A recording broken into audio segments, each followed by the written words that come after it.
what is the biggest mistake you see women make in relationships? They don't know how to follow. Ooh, you want to expound on that, please?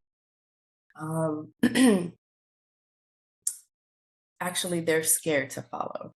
Um, I think women view submission in a very basic and worldly way, and submission is actually a powerful thing. Um, there is submission in a woman's power, and a woman gets to decide who she submits to. So when you're scared to submit, it's because you're scared of the decision that you're making in the person. So it's really a vetting problem that you have in the person that you're submitting to. You don't trust this person.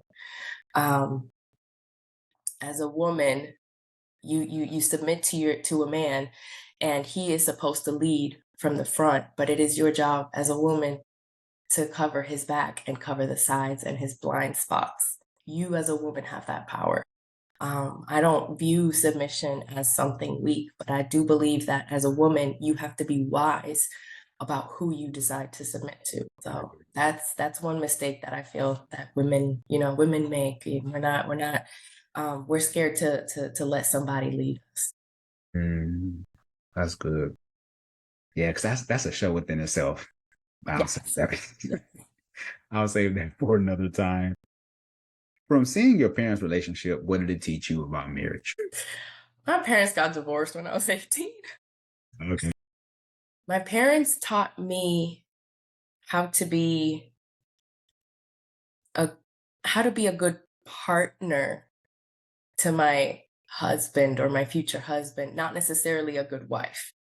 Mm, I mean, a good partner. I come from an immigrant family. My family immigrated from the Dominican Republic, and they came here with nothing. And they made a life for themselves here, and they were really good business partners.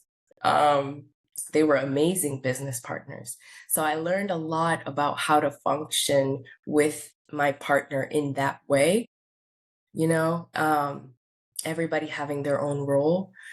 But I can't say that my parents taught me they taught me what not to do mm, if I wanted to be a good wife or, or experience a good marriage, I will say, because my mother was my mother was great, and my father was great, but they just were not great together. mm. Understood. Yeah. So you are you more open to marrying like the entrepreneurial type? I can, I understand how that functions. When my parents first came to this country, they had all kinds of businesses. Like my parents I grew up, and I mean, they had an insurance agency.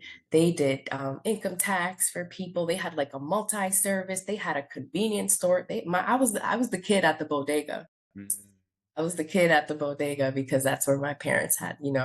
And so they taught me hard. They taught me how to, work as a unit, work hard as a unit. And if I can incorporate that along with my Christian values, I mean, that's a really good setup for a marriage.